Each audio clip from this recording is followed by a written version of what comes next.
സേവാഭാരതിയുടെ കൈത്താങ്ങിൽ ഒരു കുടുംബത്തിൻ്റെ സ്വപ്നം ഇന്ന് സാക്ഷാത്കാരത്തിലേക്ക്. പാറശാല സ്വദേശിയായ സതീഷ് കുമാർ മാലു ദമ്പതികളും അവരുടെ 2 പെൺമക്കളും ഇന്ന് സ്വപ്നഭവനത്തിലേക്ക് വലത് കാൽ വെച്ചു.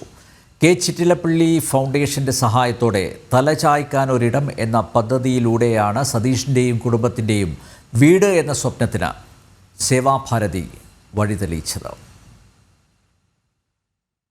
പാറശാല സ്വദേശിയായ സതീഷ് കുമാർ മാലു ദമ്പതികളും അവരുടെ 2 പെൺമക്കളും സ്വപ്നം കണ്ടതാണ് സ്വന്തമായി തലചായ്ക്കാൻ ഒരു വീട്.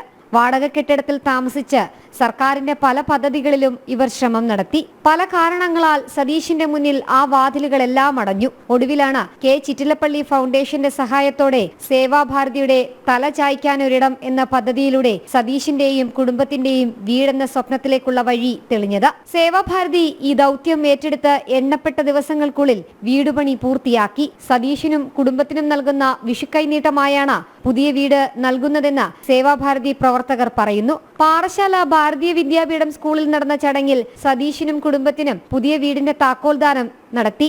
രാഷ്ട്രീയ സ്വയം സേവക സംഘം ദക്ഷിണ പ്രാന്ത സംഘചാലക് പ്രൊഫസർ MS രമേശൻ താക്കോൽ കുടുംബത്തിന് കൈമാറി. മനുഷ്യജന്മം പുണ്യമാർജിക്കാനുള്ളതാണെന്നും തലചായ്ക്കാൻ ഇടമില്ലാത്തവർക്ക് അത് ഉണ്ടാക്കി കൊടുക്കുന്നത് ഏറ്റവും വലിയ പുണ്യമാണെന്നും അദ്ദേഹം പറഞ്ഞു. സേവാഭാരതി സ്വധർമ്മത്തിലൂന്നി ഇത്തരം സേവാ പ്രവർത്തനങ്ങൾ ചെയ്തു വരുന്നുവെന്നും അദ്ദേഹം പറഞ്ഞു. ദേശീയ സേവാഭാരതി സംസ്ഥാന ഉപാധ്യക്ഷൻ D വിജയൻ മംഗളപത്രം നൽകി. സ്വപ്നം കണ്ട വീടിനേക്കാൾ വലുതാണ് തങ്ങൾക്ക് തലചായ്ക്കാൻ ഒരിടം എന്ന പദ്ധതിയിലൂടെ ലഭിച്ചതെന്നും സതീഷും കുടുംബത്തിന്റെയും വാക്കുകൾ. സേവാഭാരതി പാറശാല പഞ്ചായത്ത് പ്രസിഡന്റ് ഹേമ അധ്യക്ഷത വഹിച്ച ചടങ്ങിൽ രാഷ്ട്രീയ സ്വയം സേവക സംഘം ഖണ്ഡ് സംഘചാലക് അശോകൻ തുടങ്ങിയവർ സംസാരിച്ചു. സേവാഭാരതി പാറശാല പഞ്ചായത്ത് സെക്രട്ടറി സ്വാഗതം പറഞ്ഞ ചടങ്ങിൽ പ്രദീപ് കൃതജ്ഞത പറഞ്ഞു. ജനം, തിരുവനന്തപുരം.